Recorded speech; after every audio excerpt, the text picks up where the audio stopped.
श्रीराम समर्थ। 4 जुलै। देह हा देवाच्या प्राप्तीसाठी आहे।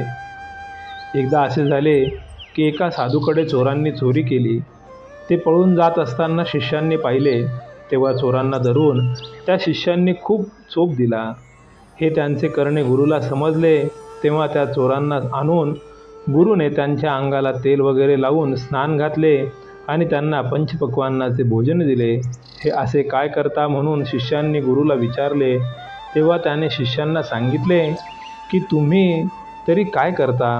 सर्वच जण देवाच्या घरी चोरी करीत आहेत, कारण आपल्याला त्याने हा जो देह दिला तो देवाची प्राप्ती करून घेण्यासाठी म्हणून दिला, परंतु आपण ते न करता त्याच्यापासून विषय चोरतो आहोत की नाही।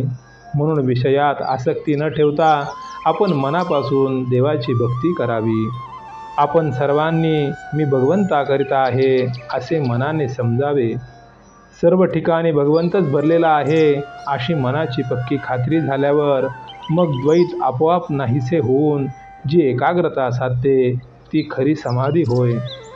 संत काय करतात, आपण चुकीची वाट चालत असताना अरे तू वाट चुकलास अशी जागृती आपल्याला देतात आणि खरा मार्ग दाखवितात।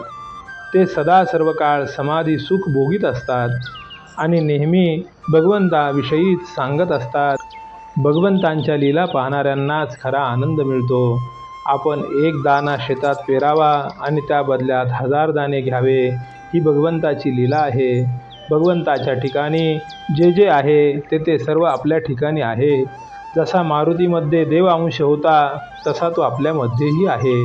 त्याने तो फुलविला, आपण तो झाकून विझून टाकला।